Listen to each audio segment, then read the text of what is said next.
What if I told you that there is a single internal command so subtle, so quiet, that most people never notice they are using it, yet it is powerful enough to completely rearrange the events of your life? A command so simple that it sounds almost ridiculous at first, and yet so precise that when applied correctly, it has produced results that defy probability, logic, and common sense. A command that Joseph Murphy himself described as a hidden lever in consciousness, a glitch in the way reality responds to assumption. And one man used this exact command to win the lottery, not by luck, not by chance, but by understanding how reality actually works. Stay with me, because what you're about to hear is not motivational hype. It's not positive thinking, and it's not about forcing belief.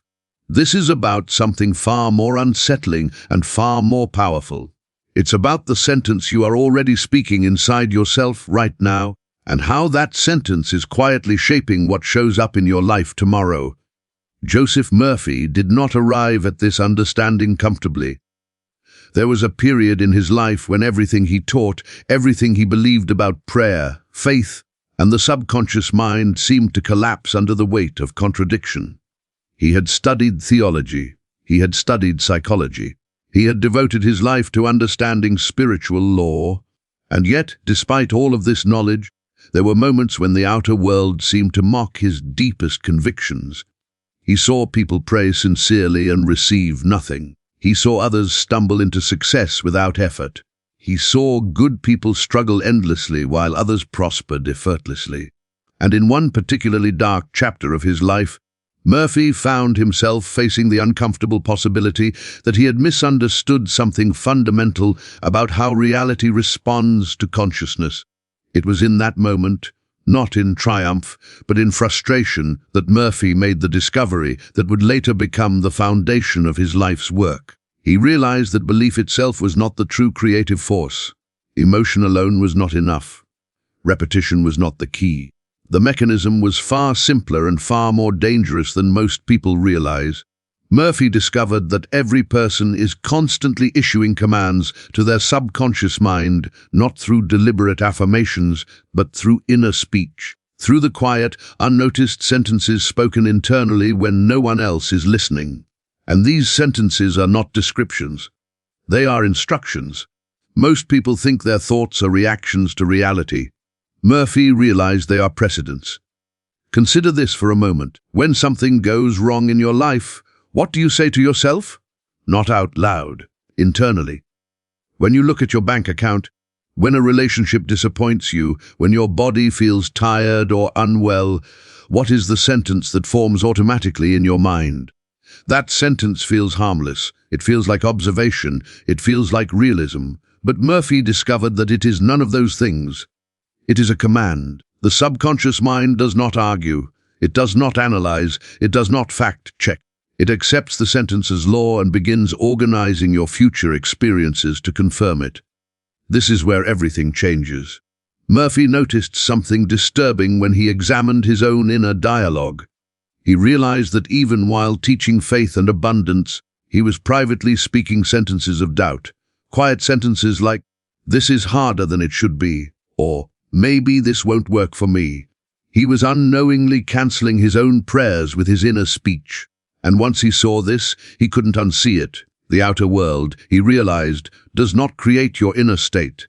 Your inner state creates the outer world, not metaphorically, mechanically. This flies directly in the face of how we've been conditioned to think. We believe we feel poor because we are poor. We feel unsuccessful because we have failed. We feel unloved because no one has chosen us. Murphy discovered the reversal. We are poor because we feel poor internally. We are unsuccessful because we assume failure before action. We feel unloved because we quietly speak sentences of unworthiness to ourselves. The world is not responding to what you want. It is responding to what you are assuming. Once Murphy understood this, he began to see the same pattern everywhere, in scripture, in psychology, in everyday life. And eventually someone came to him with a story that would crystallize this principle in a way no theory ever could. A man attended Murphy's lecture in New York City. He was not wealthy. He was not privileged. He was not particularly optimistic. In fact, he was desperate. He had no money, no prospects, and no visible way out of his situation. But unlike most people, he was willing to test the law exactly as Murphy described it, without modification. This man decided to focus on something that most people would consider absurd. He chose to win the lottery at the racetrack, not eventually, not hopefully, but decisively. Now here is where most people misunderstand what happened next. He did not visualize winning in the future. He did not imagine celebrating someday. He did not hope. Hope, Murphy taught, is a confession of lack. Instead, every night for 21 consecutive nights, as he lay in bed drifting towards sleep, this man spoke a single internal command. Not out loud, not affirmatively, internally. He spoke from the position of someone who had already won. He imagined holding winning tickets in his hands. He felt the texture of the paper. He heard the sound of the tickets being counted. He felt the quiet satisfaction of success, not excitement, not disbelief. And inside that imaginal scene, a sentence formed naturally. I have it. That was it. Not, I will win. Not, I hope this works. Just the quiet acknowledgement of possession. Night after night, he returned to that scene. He did not strain. He did not visualize harder. He simply occupied the state. And as Murphy later explained, something remarkable happened. The man stopped wanting to win. The desire dissolved. It was replaced by a feeling of normalcy, as if the outcome were already settled. On the 22nd day, the man felt an unexplainable impulse to go to the racetrack. There was no strategy, no calculation, just a calm inner nudge. And when he went, every detail of the imaginal act unfolded exactly as he had experienced it internally. He selected the winners of 6 consecutive races and walked away with $84,000. This was not luck. Luck does not repeat itself with such precision. This was law. Murphy emphasized something crucial when recounting this story. The subconscious mind does not respond to effort. It responds to assumption. An assumption is carried through inner speech. The man did not force belief. He did not convince himself. He simply spoke from the end. This distinction is everything. Most people speak toward their desires. I want, I need, I hope. These sentences reinforce absence. They affirm that the desired condition is not present. The subconscious hears this and faithfully produces more absence. But when you speak from the end, when your inner sentence implies fulfillment, the subconscious accepts it as a completed fact and begins arranging circumstances accordingly. This is the one command glitch Murphy was pointing to. Reality does not check whether something is reasonable. It checks whether it is assumed. Here is where most people get uncomfortable, because this principle exposes something unsettling. If your life is not changing, it is not because the law does not work. It is because you are already using it unconsciously. Listen to your inner speech for a single day. Not the thoughts you choose deliberately, but the ones that arise automatically. The commentary that plays in the background. That is the command you are issuing. Most people walk around all day saying things internally like, this never works. I always struggle. I can't get ahead. People don't show up for me. And then they wonder why reality keeps confirming these experiences. Your inner speech is not private, it is creative. Murphy often said that prayer is not asking, prayer is claiming, and the claim is made silently, through assumption. This is why children often manifest things effortlessly. They have not yet learned to contradict themselves internally. A child imagines from possession, not from longing. When a child pretends, they become the role. Adults pretend while remembering they are pretending. That difference is everything. Murphy shared a story of a 9-year-old boy who attended one of his lectures. The boy wanted a dog. His family was firmly against it. His father despised dogs. There was no negotiation, no possibility. Yet the boy understood the principle immediately. Every night as he drifted into sleep, he imagined walking a dog. He felt the leash. He felt the joy. He did not argue with his parents. He did not plead.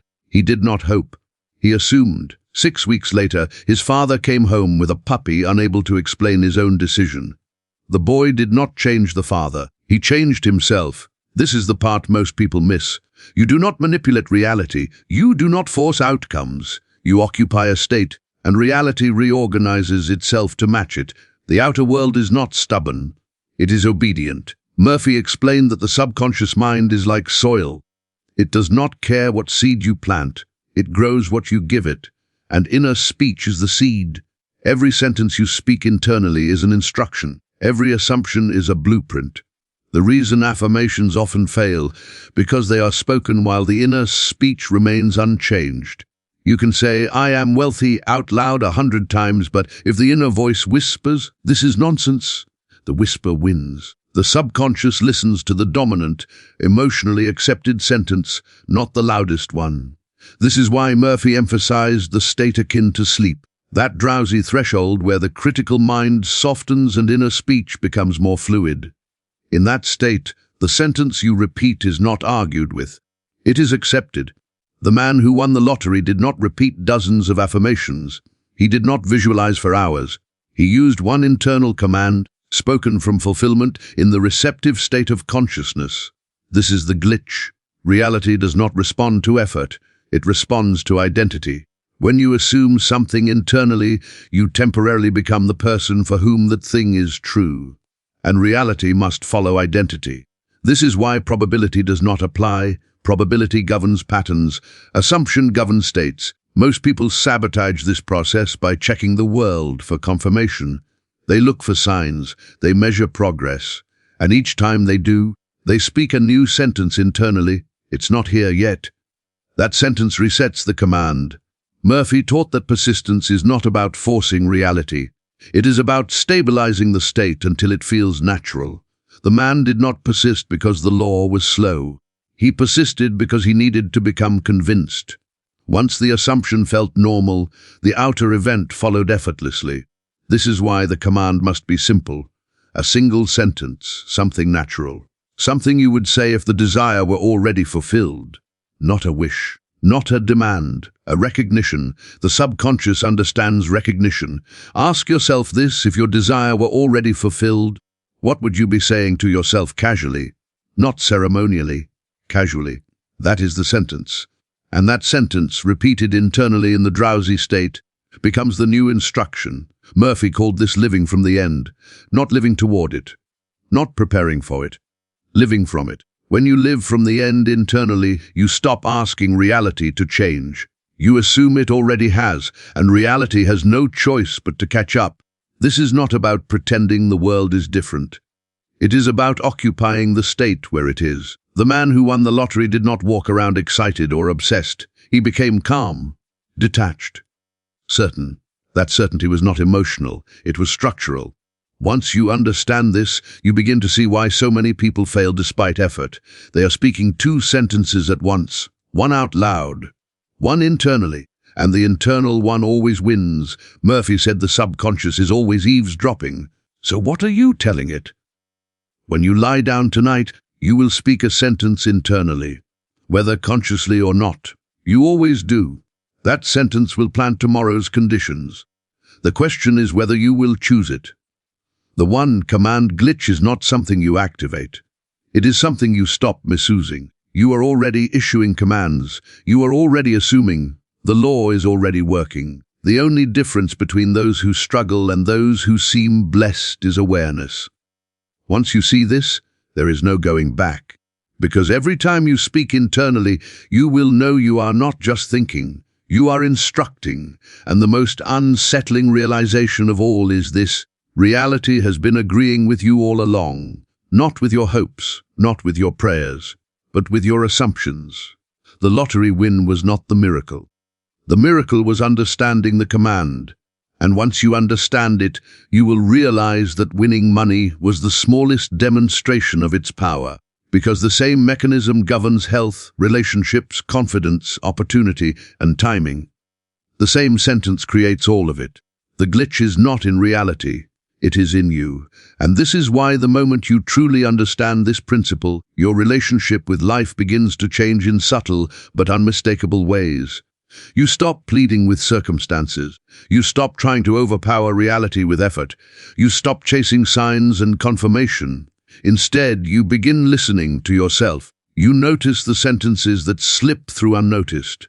The quiet remarks you make when things don't go your way. The offhand conclusions you draw about yourself, about others, about what is possible. And once you notice them, you realize something unsettling but liberating at the same time. Every one of those sentences is optional. You were never required to speak them. You simply inherited them. Most of the inner commands people speak were not chosen consciously. They were absorbed, picked up from parents, teachers, society, past failures, and repeated often enough to feel like truth.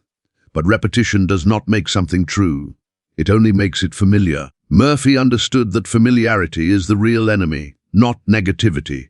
Not fear, familiarity. A familiar limitation feels safer than an unfamiliar freedom. A familiar struggle feels more believable than an unfamiliar success, and so people unconsciously keep issuing the same commands day after day while hoping for different outcomes. But the subconscious does not respond to hope. It responds to instruction. This is why Murphy was so precise about inner speech. He warned that people sabotage themselves not through dramatic thoughts, but through casual ones. A single sentence spoken lightly without emotion can outweigh hours of deliberate visualization if it carries assumption. For example, someone may imagine abundance at night, only to say internally the next morning, "This is just how life is."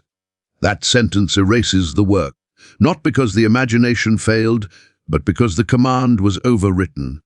The subconscious does not prioritize what you want. It prioritizes what you assume to be normal. This is why the man who won the lottery stopped wanting. The desire dissolved because wanting implies distance. Once the inner sentence shifted from "I want" to "I have," the state changed.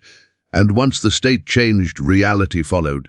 Murphy often said that the subconscious mind is not moved by pleading. It is moved by acceptance. Acceptance is the signal of completion. This is also why effort often backfires. Effort implies resistance. It implies that something is missing. The more effort you apply, the more you silently confirm that the desired condition is not present. The man did not try to feel lucky. He did not try to feel rich. He simply accepted the scene as done. And acceptance is quiet. It does not announce itself. It does not argue. It does not need reinforcement. It feels obvious. When the inner command becomes obvious, the outer world rearranges itself without drama. Murphy described this as the path of least resistance. Reality does not struggle to fulfill an assumption. It flows toward it. This is why bridges of events often appear natural in hindsight. People say things like, "It just worked out," or "I don't know how it happened." They are telling the truth. They don't know how it happened because the how is not their job. The how belongs to a deeper intelligence that operates beneath conscious planning. Your job is not to manage circumstances. Your job is to select the command. This is where the idea of free will becomes clearer. Free will is not the ability to control events. It is the ability to choose the state you occupy internally. Most people think they are choosing thoughts, but they are actually repeating assumptions. Once you see this, you realize that true choice begins at a deeper level. You do not fight a negative sentence. You replace it. You do not suppress inner speech. You redirect it. And you do not argue with the old state. You starve it of attention. Murphy emphasized that attention is nourishment. Whatever you attend to grows. Whatever you neglect withers. When you stop reacting to old sentences and begin feeding a new one, the old pattern loses momentum.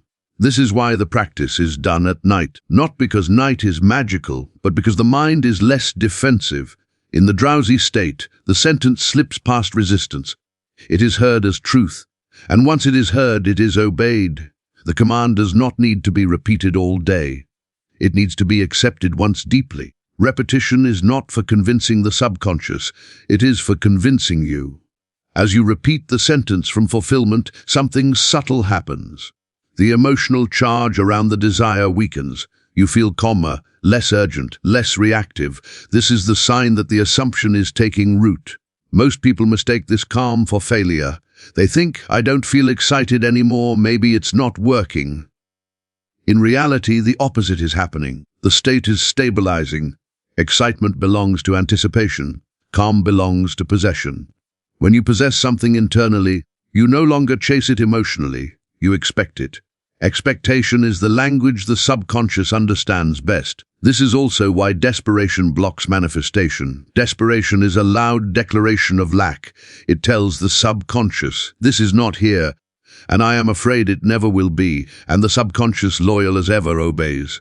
Murphy was blunt about this. He said the subconscious mind is neither kind nor cruel. It is impartial, it simply executes instructions. That can feel uncomfortable because it removes the idea of external blame, but it also removes helplessness. If you created something unconsciously, you can create something consciously. The one command glitch is not about gaining power. It is about reclaiming it. And once you reclaim it, you begin to notice something else. The world starts responding to you differently. People say things you didn't expect. Opportunities appear without effort. Timing improves, resistance fades, not because the world changed, but because you did. The man who won the lottery did not become a different person outwardly. He became different inwardly, and the world adjusted. This is the quietest form of transformation. There are no announcements, no fireworks, just alignment. Murphy often warned against talking about your assumptions to others, not because it is dangerous, but because words spoken outwardly can reawaken doubt inwardly. The command works best when it remains private, unchallenged, unexamined. This is why inner speech is the true creative language. It is intimate, it is unopposed. When you speak internally, no one interrupts you, no one questions you, no one contradicts you. The sentence lands cleanly. This is also why affirmations spoken aloud often feel hollow. They are performative. Inner speech is honest. The subconscious only listens to honesty. If the sentence feels false, it will not take root. This is why Murphy insisted the sentence must be natural, not exaggerated, not dramatic, something you could believe if the desire were fulfilled. A man who has money does not walk around saying, I am infinitely wealthy. He thinks, I'm taken care of. A loved person does not think, I am loved by the universe. They think, I feel secure. The simpler the sentence, the deeper it goes. The subconscious loves simplicity. This is the real reason the one command method works. It bypasses complexity. It bypasses effort. It bypasses resistance. It goes straight to the source. And once the source changes, everything downstream follows. Murphy said that life is a mirror, but not a visual one. It is a linguistic mirror. It reflects the language you use internally. Change the language, and the reflection changes. This is not something you do once and forget. It becomes a way of living, a way of noticing, a way of choosing.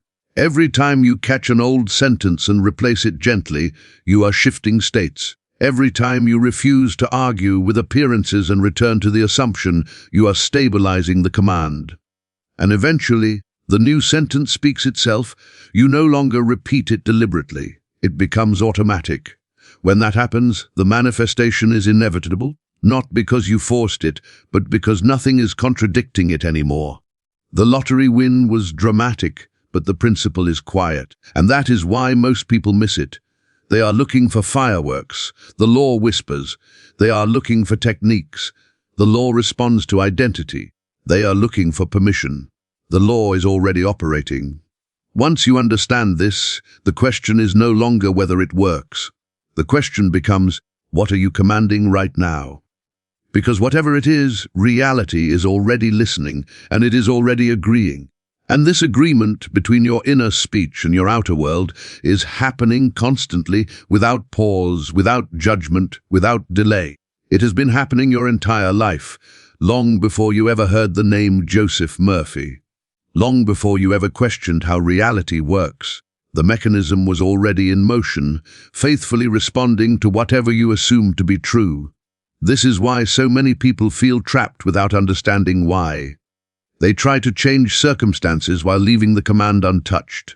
They change jobs, cities, relationships, routines, yet the same patterns reappear. Different faces, different settings, same outcomes. Not because life is cruel, but because the inner sentence traveled with them. Murphy called this carrying the state with you. You don't experience a circumstance and then feel a certain way. You feel a certain way and then experience the circumstance that matches it. The feeling is not emotional excitement, it is familiarity. It is the quiet sense of, this is how things are.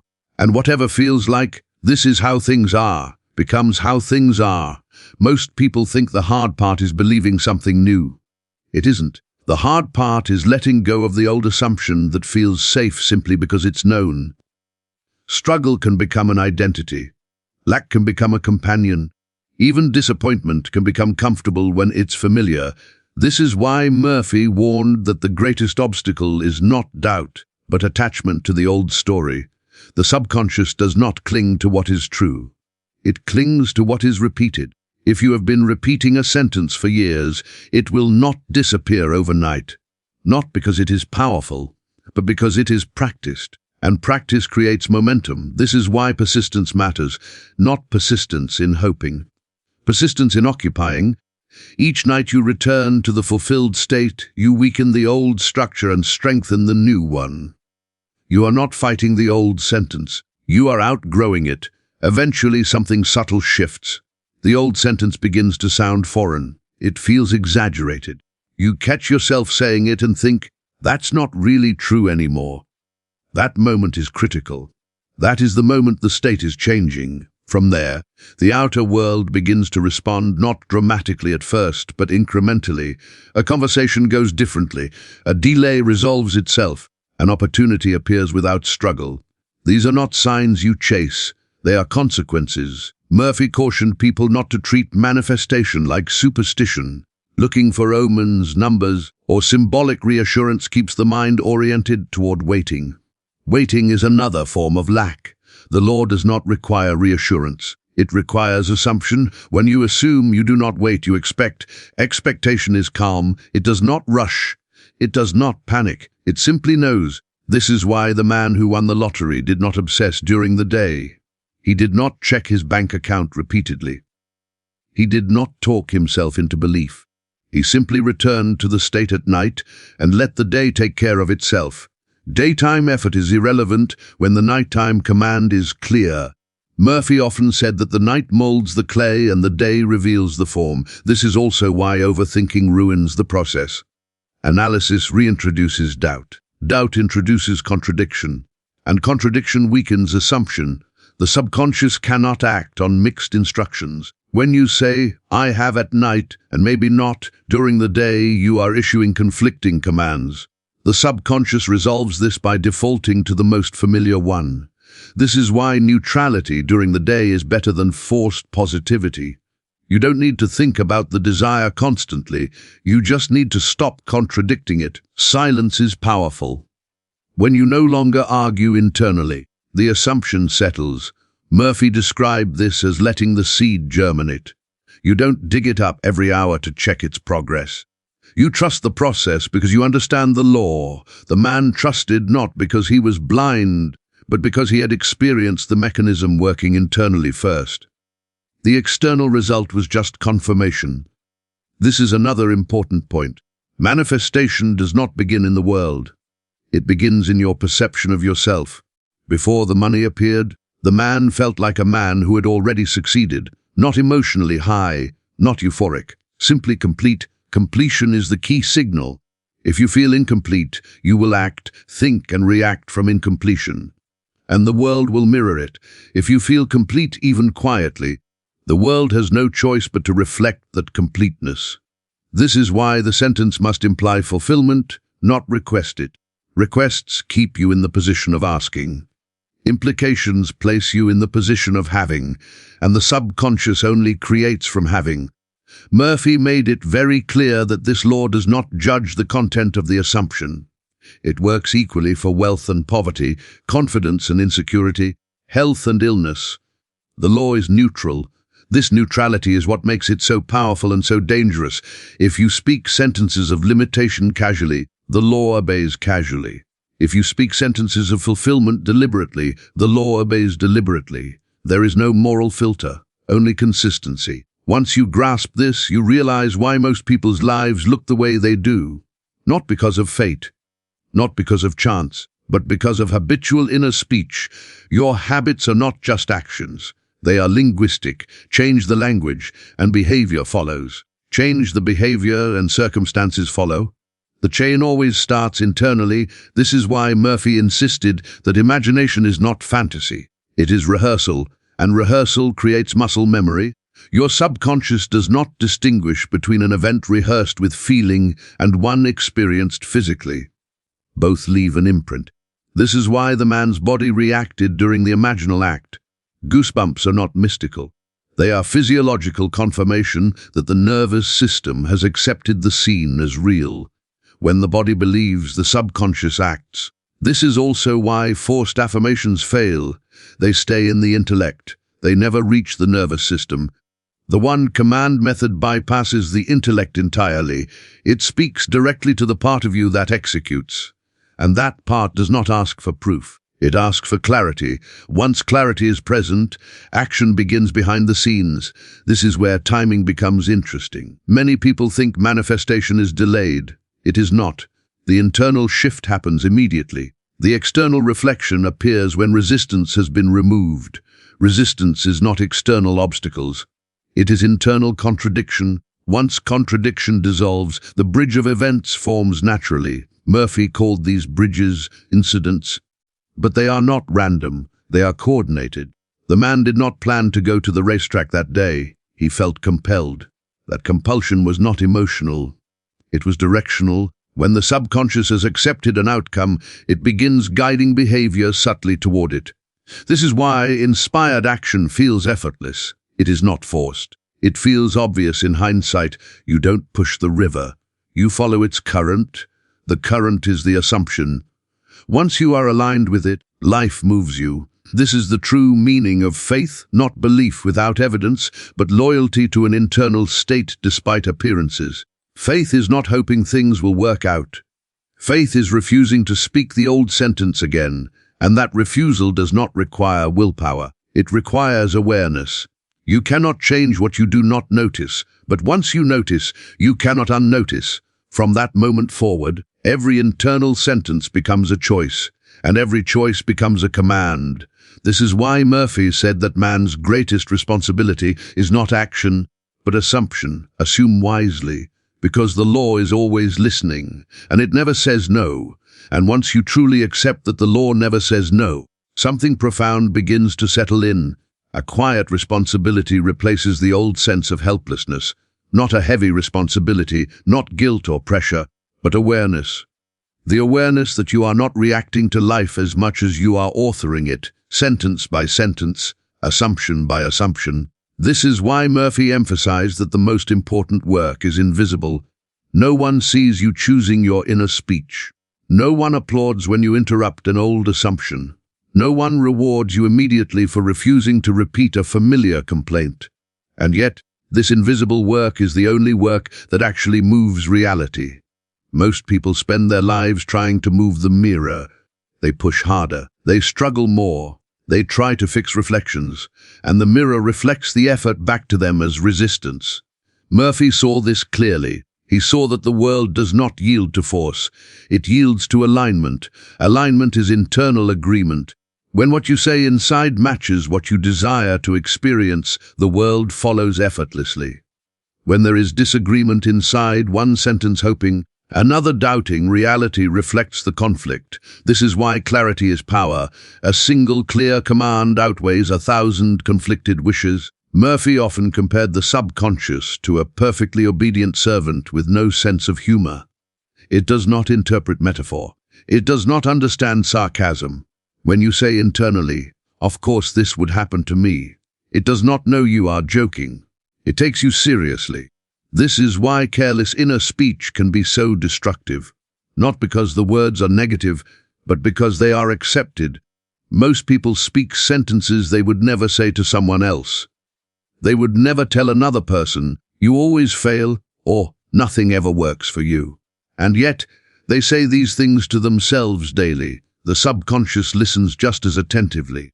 Once you see this, you begin to treat your inner speech with the same care you would use when giving instructions to someone who executes without question. Because that is exactly what is happening. Murphy did not teach people to monitor every thought obsessively. That leads to tension and control. He taught people to notice the dominant sentence, the one that returns when the mind is quiet.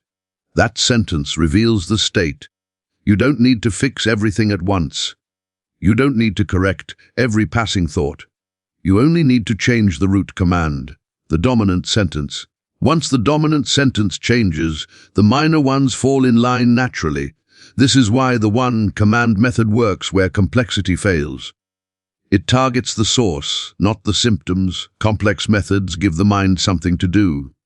Simple methods give the subconscious something to accept, and acceptance is the creative act. Murphy also made it clear that this process is not about moral perfection. You do not need to be positive all the time. You do not need to suppress frustration or sadness. Emotions pass.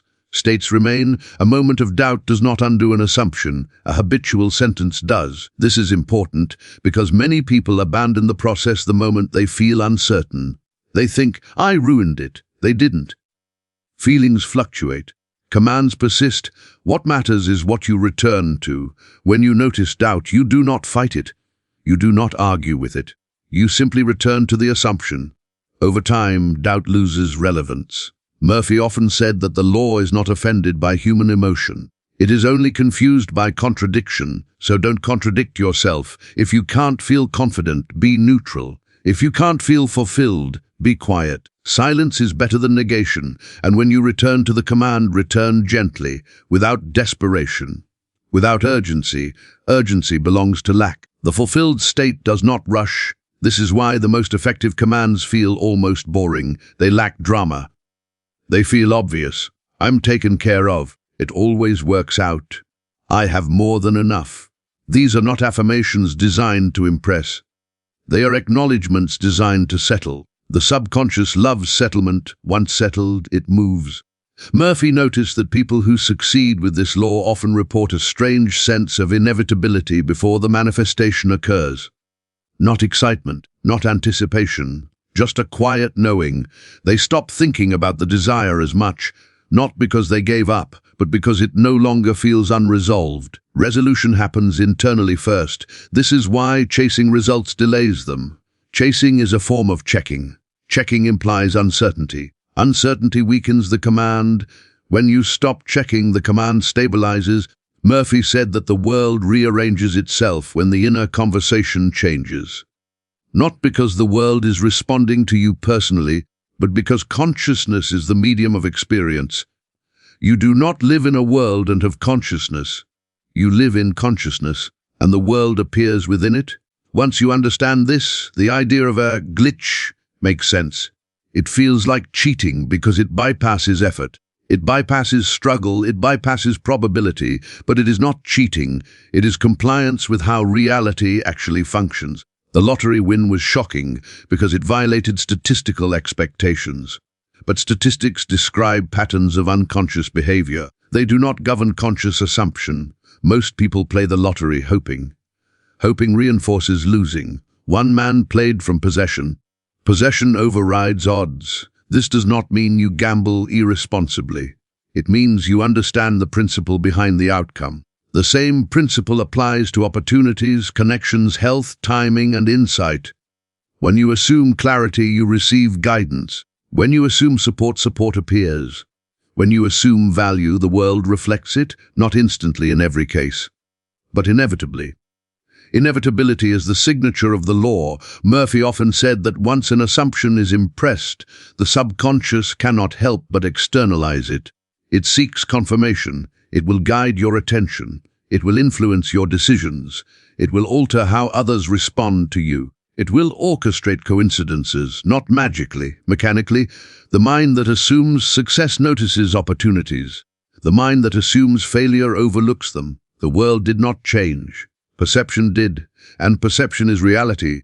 This is why two people can live in the same city, the same economy, the same conditions, and have completely different experiences. They are not in the same state. State determines experience, and state is defined by inner speech. Murphy said that the sentence you repeat in the silence of your mind before sleep is the most honest sentence you speak all day.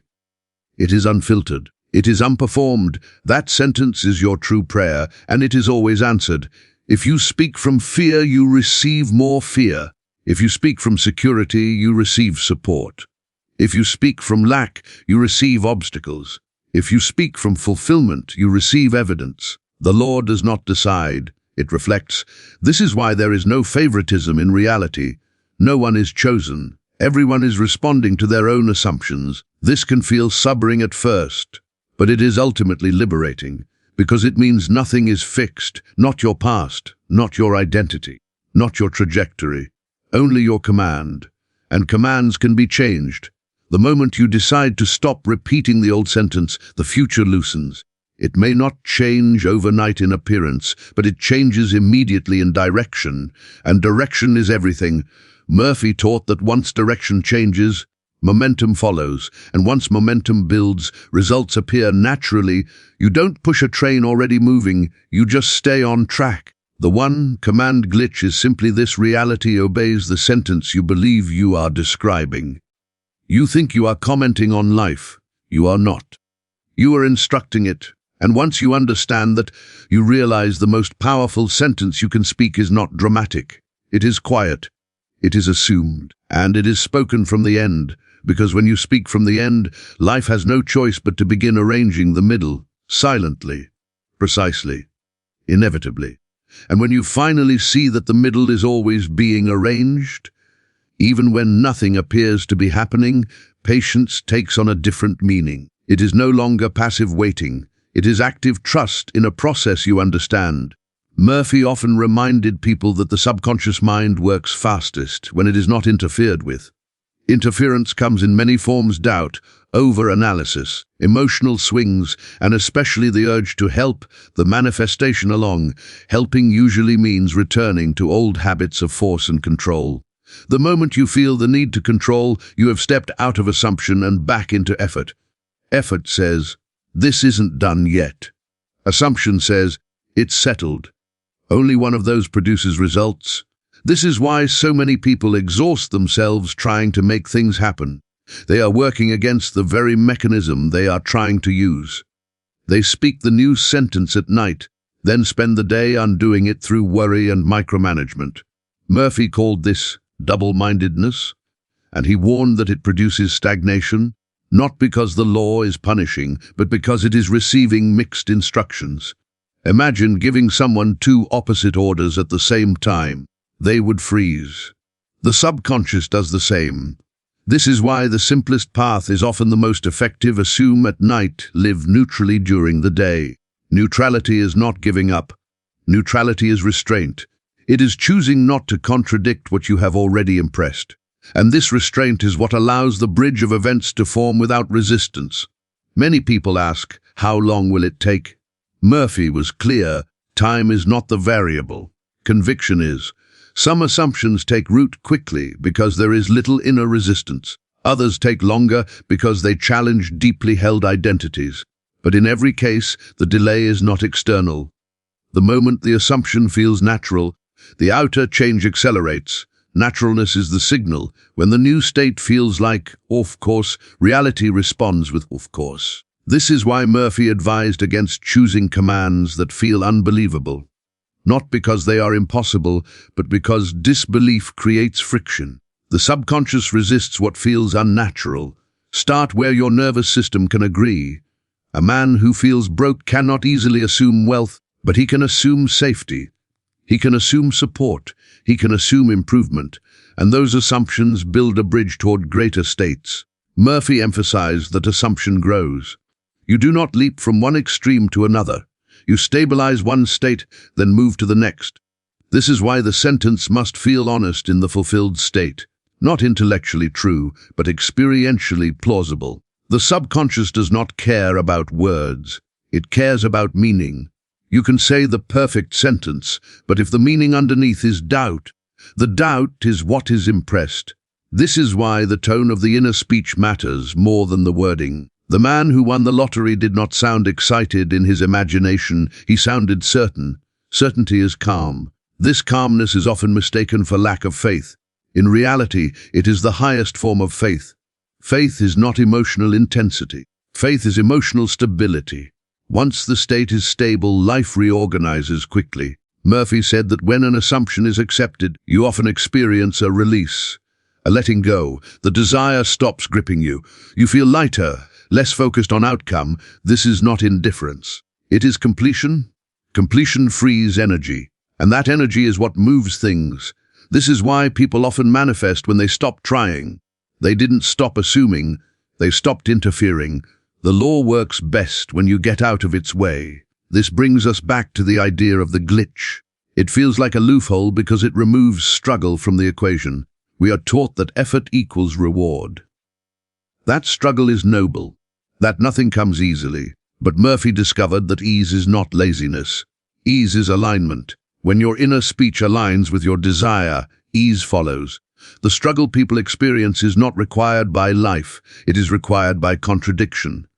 Remove the contradiction and struggle dissolves. This is why Murphy said that man's greatest enemy is not circumstance, but self-contradiction.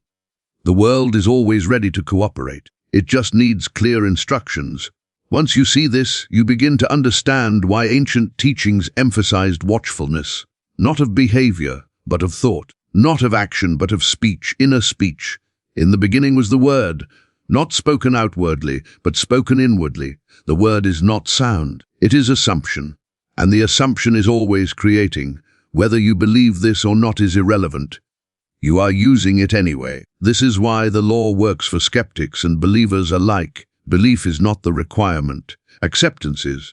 The man who won the lottery did not believe in miracles. He accepted a state. The child who received the puppy did not analyze probability. He lived from possession. Neither of them argued with reality. They simply changed themselves, and reality adjusted. This is the part that challenges most people. Changing yourself feels abstract. But Murphy showed that it is not about changing personality or behavior. It is about changing the sentence. Change the sentence, and the rest follows automatically. You don't need to fix your life. You need to fix the command. And once the command is fixed, life fixes itself. This is not motivational language. It is mechanical description. The subconscious does not care about your opinions. It cares about your assumptions. So tonight, when you lie down, notice what sentence arises naturally. Not the one you choose deliberately, but the one that appears when the mind relaxes. That sentence is your current state. And if you do nothing, it will create tomorrow. But if you choose to replace it, gently, calmly, from fulfillment, you change direction. Not through force, through alignment. This is the quiet power Murphy was pointing to. Not spectacular, not dramatic, but absolute. The one command glitch is not about bending reality to your will. It is about realizing that reality has been bending all along. It has been responding faithfully to whatever you assumed was true. And now that you see this, the responsibility is simple. Choose the sentence you want life to agree with. Then let it. Because once the agreement is made internally, the outer confirmation is only a matter of time. Not because time is required, but because the world always follows the word, and the word is already spoken. And when you finally grasp that the word is already spoken, you stop asking when things will change and start noticing how they are already shifting. Not always in obvious ways, not always immediately, but subtly, unmistakably, beneath the surface of events. Murphy often pointed out that the first evidence of a new assumption is not an external result, but a change in reaction. You respond differently to situations that once triggered you. Things that used to provoke fear, frustration, or resignation no longer carry the same weight. This is not emotional numbness. It is detachment born of security. Detachment is misunderstood. People think detachment means not caring. In truth, detachment means not needing proof.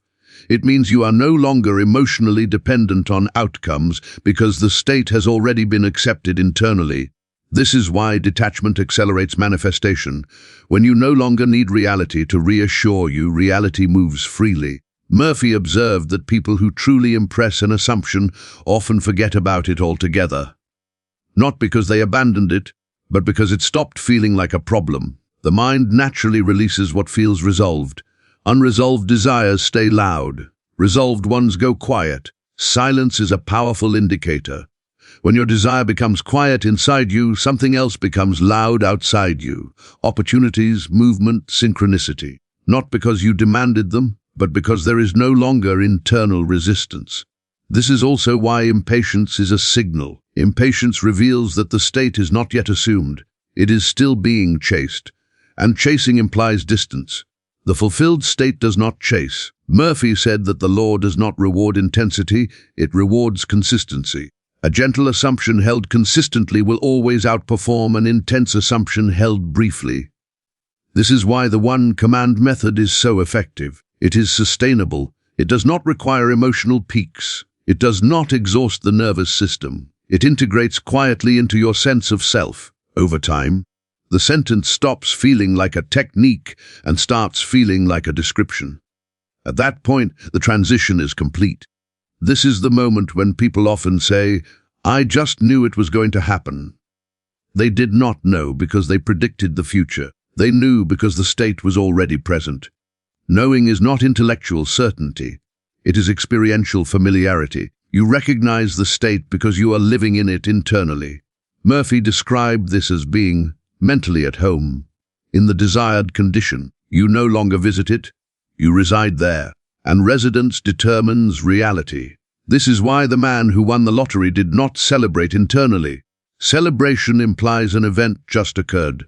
He simply accepted the fact. Fact is the language of the subconscious. The subconscious does not create possibilities. It creates facts. Whatever you treat as fact internally becomes fact externally. This is not something that happens all at once. It unfolds as the state stabilizes.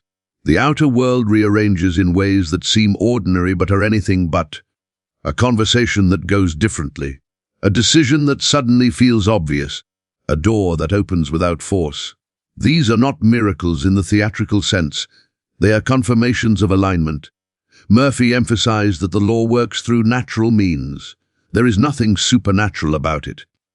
The events make sense after they occur. It is only before they occur that they seem impossible. This is why hindsight always feels logical. The bridge of events is only invisible while you are crossing it. Once you arrive, it looks obvious. And this is another reason people doubt manifestation. They look back and say, "It would have happened anyway." They fail to notice that their internal state had already changed long before the event occurred. The internal shift is quiet. The external result is loud. Most people only pay attention to the loud part. Murphy wanted people to understand the quiet part, because that is where power lives. If you understand the quiet part, you are no longer surprised by outcomes. You expect them. Expectation is not hope, it is readiness. When you expect something, you prepare for it unconsciously. You make room for it. You align your behavior with it. You notice opportunities related to it. This is not manipulation, it is coherence. A coherent state produces coherent results. Incoherence produces chaos. This is why inner conflict creates unstable outcomes. One step forward, two steps back, gains followed by losses. Momentum followed by collapse. The state is not stable. Stability is everything. Murphy said that the subconscious seeks equilibrium. It wants internal consistency. When you give it a consistent assumption, it reorganizes your experience to match it. This reorganization can involve people, circumstances, timing, and even impulses, but it always feels natural from the inside. You do not feel controlled, you feel guided. Guidance is not dramatic, it is subtle. The impulse to go somewhere, the thought to call someone, the idea to try something, these impulses often feel like your own thoughts. And they are, but they are arising from a new state. The state leads, the mind follows. This is why the man felt compelled to go to the racetrack. The compulsion was not emotional, it was directional.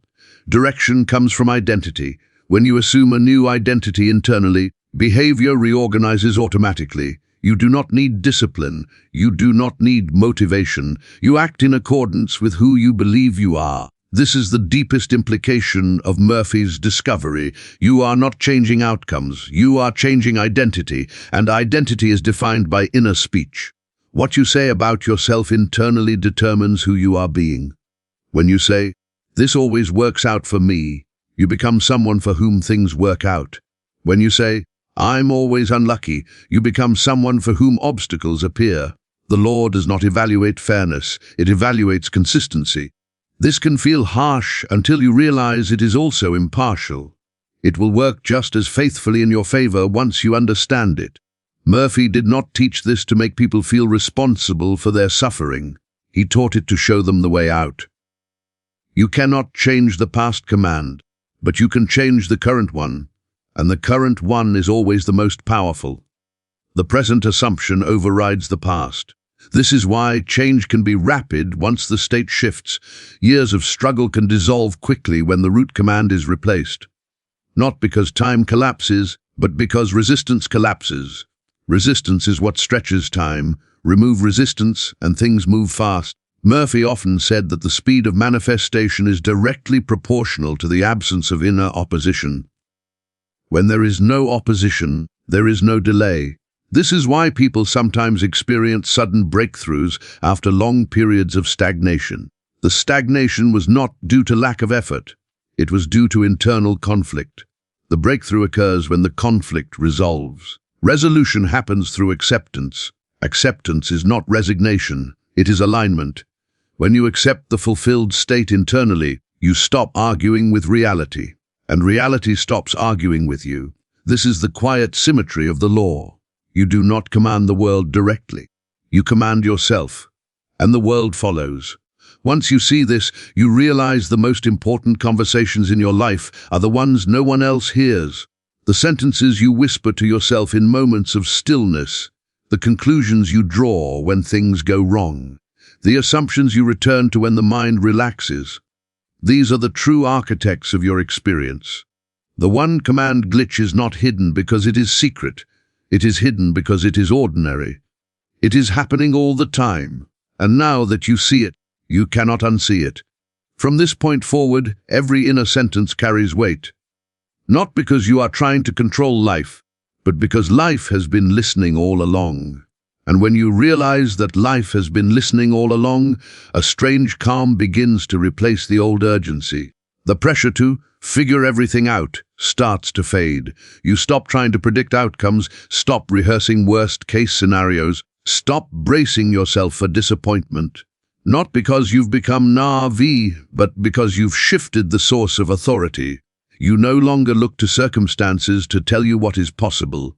You look inward. Murphy understood that most anxiety is nothing more than unconscious inner speech forecasting failure. The mind rehearses problems before they arrive, not as preparation, but as assumption. And the subconscious, faithful as ever, treats those rehearsals as instructions. This is why worry feels productive but produces nothing. It is creation in reverse. Worry is simply imagination pointed in the wrong direction. Once you understand this, you stop fighting worry and start redirecting it. You realize that the same faculty that imagines problems can imagine resolution. The same inner speech that predicts failure can predict completion. Prediction is creation in seed form. Murphy said that man is always prophesying his future, whether he knows it or not. The prophecy is not spoken out loud. It is spoken inwardly, casually, repeatedly. Most people think prophecy belongs to mystics. In reality, it belongs to everyone. Your inner dialogue is your prophecy, and prophecy fulfills itself. This is why Murphy emphasized that you must be careful what you casually accept as just the way things are. That phrase alone has kept more people stuck than any external obstacle ever could. Just the way things are is a powerful command. It tells the subconscious, do not change this. And so it doesn't. But the moment you replace that sentence with something else, something equally calm, equally familiar, but aligned with what you want, the command changes. It always works out. I'm supported. I end up on my feet. These sentences are not fantasies, they are orientations. They orient the subconscious toward solutions instead of problems, and once oriented, the subconscious begins filtering reality differently. You notice different information. You respond differently. You choose differently. And those differences compound. Murphy was clear that the law does not bypass action. It informs it. When the state changes, action becomes effortless. You do not push yourself to do the right thing. You are naturally drawn to it. This is why people often say, I don't know why, but I just did it. They are not lying. They genuinely don't know why, because the decision did not come from conscious deliberation. It came from state. State precedes choice. Choice precedes outcome. Change the state, and the entire chain shifts. This is why self-discipline often fails. Discipline tries to override state with force. State always wins in the long run. Murphy did not teach willpower, he taught alignment. Aligned behavior requires no effort. When you are aligned with abundance, you do not need discipline to act wisely with money. When you are aligned with health, you do not need discipline to take care of your body. When you are aligned with confidence, you do not need discipline to speak up. The behavior follows the assumption automatically. This is why the inner command is so powerful. It does the work for you. Most people exhaust themselves trying to manage behavior while leaving the assumption untouched. They fight symptoms instead of addressing the cause. Murphy addressed the cause, and the cause is always the same, the sentence you accept as true. Once you understand this, you realize that personal transformation does not require dramatic change. It requires linguistic change. Change the language of your inner world and the outer world reconfigures. This is not poetic language. It is literal. The subconscious organizes experience according to the meanings you assign internally. Meaning precedes experience. This is why two people can experience the same event and walk away with completely different outcomes. One interprets it as confirmation of limitation. The other interprets it as redirection. The event is the same. The meaning is different. And the future that follows is different. Meaning is the command. Murphy taught that you are never reacting to events themselves. You are reacting to what they mean to you. And meaning is created through inner speech. This is where freedom actually lives. You cannot always control events, but you can always control the meaning you assign. And the meaning determines the next event. This is why the law works even in difficult circumstances. It does not require perfect conditions. It requires internal agreement. Some of the most dramatic transformations Murphy witnessed occurred when people changed their inner speech, while nothing externally had improved yet. They changed internally first, and the outer followed. This is the opposite of how most people live. Most people wait for life to improve before they allow themselves to feel secure, confident, or hopeful. Murphy reversed the sequence: feel first, see later, assume first, confirm later. This is not blind faith, it is understanding sequence. The inner always precedes the outer. Once you stop waiting for evidence, evidence appears. This is why the law feels paradoxical. It asks you to act as if before proof arrives. But once you understand that acting as if is not pretending, but assuming, the paradox dissolves. Assumption is not denial of reality. It is selection of reality. There are infinite possible futures available at any moment. The one you experience is determined by the state you occupy. State selection happens through inner speech. You do not need to know how many futures exist. You only need to know which one you are feeding. The one you feed grows. Murphy often said that the subconscious mind is like a projector. It projects whatever film you load into it. The world you see is the screen. Most people argue with the screen instead of changing the film. They criticize circumstances. They resent outcomes. They blame conditions. All the while the same film keeps playing. Change the film and the scene changes automatically. The man who won the lottery did not argue with probability. He loaded a different film. The child who received the puppy did not argue with authority. He loaded a different film. Neither of them demanded. Neither of them resisted. They assumed. Assumption is quiet confidence. Once you understand this, you realize that life is not something happening to you. It is something responding to you. And the response is always faithful. This is why Murphy said that prayer is not something you do occasionally. It is something you are always doing. Every inner sentence is a prayer, and every prayer is answered, not according to your wishes, but according to your assumptions. This is why clarity is so important. If you are unclear internally, you receive unclear results. If you are clear, life becomes clear. This does not mean life becomes easy. It means life becomes coherent.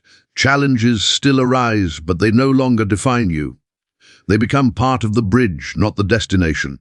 The bridge always exists.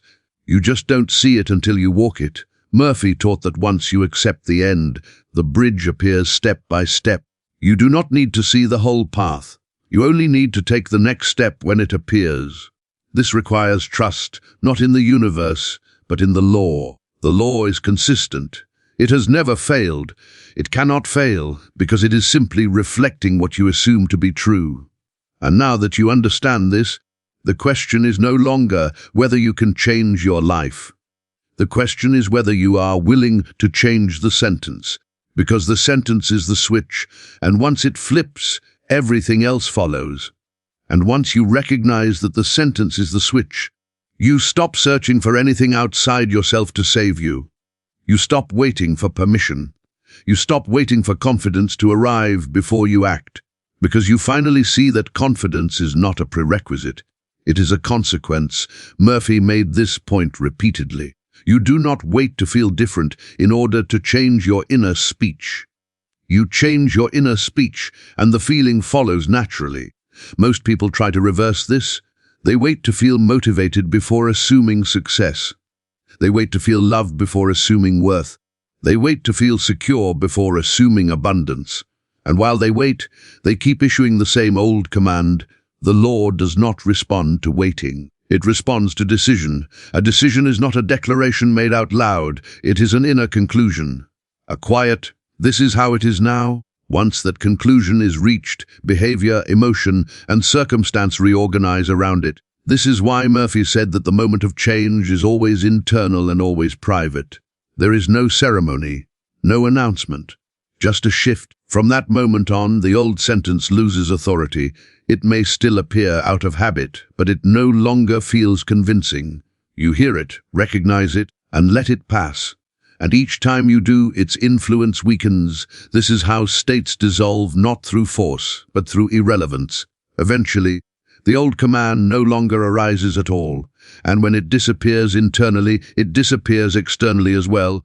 Murphy observed that people often misinterpret this phase. They think nothing is happening because the drama is gone.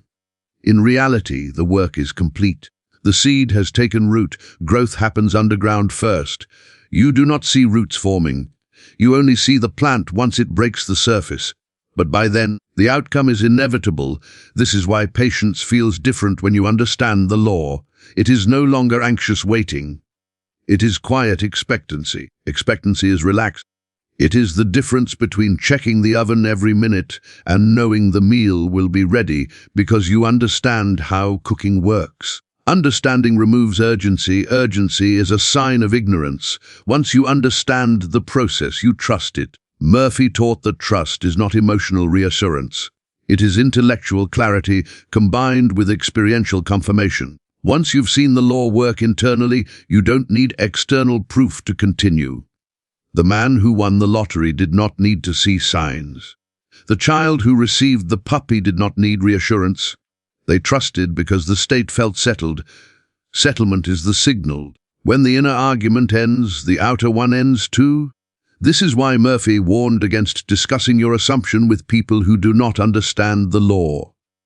Not because they can stop it, but because their doubt can reactivate your own. The command must remain uncontested. This does not mean you isolate yourself. It means you protect the state. You would not dig up a seed to show someone it's growing. You let it grow.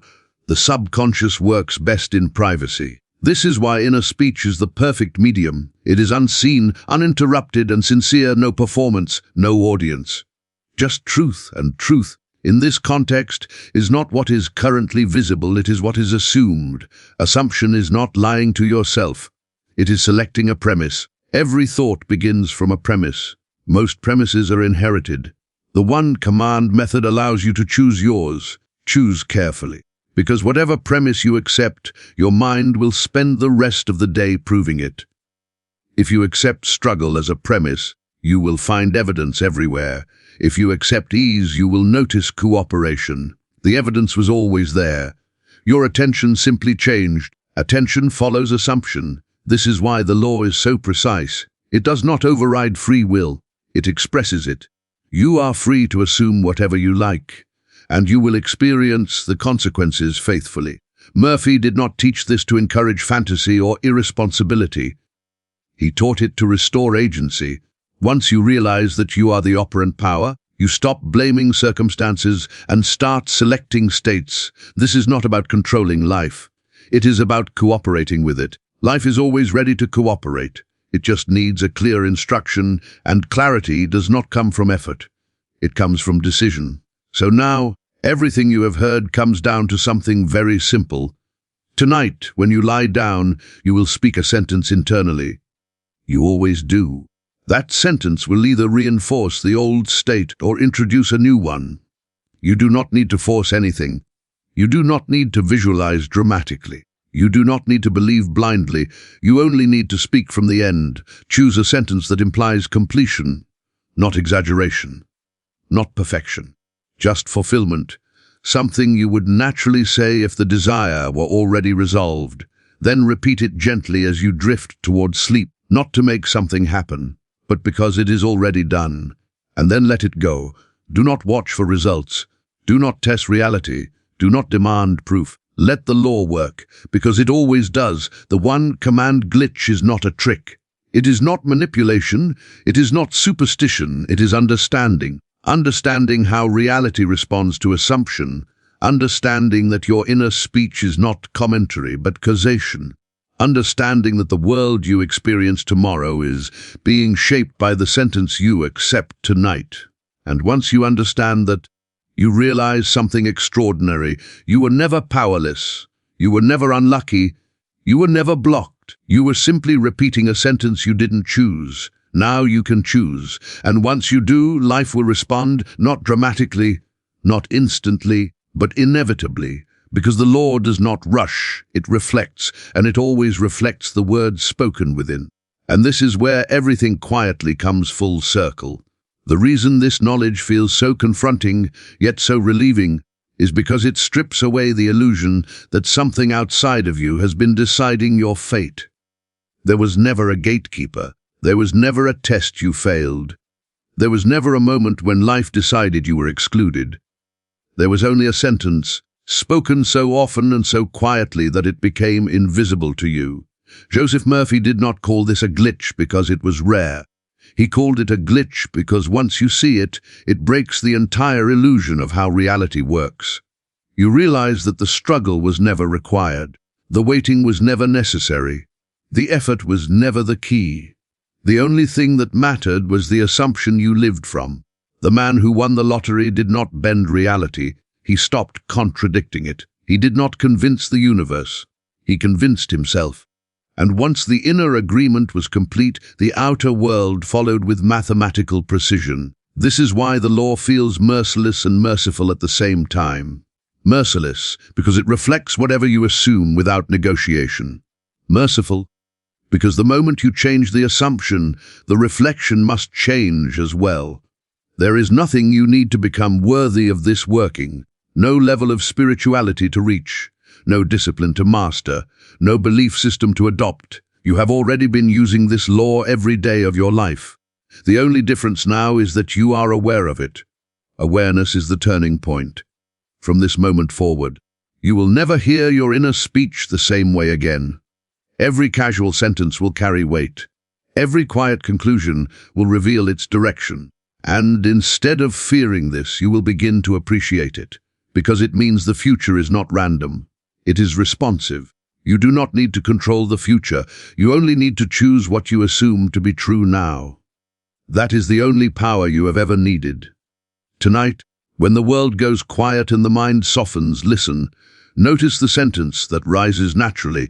That sentence is shaping tomorrow. And if it is not the one you want, you now know exactly what to do.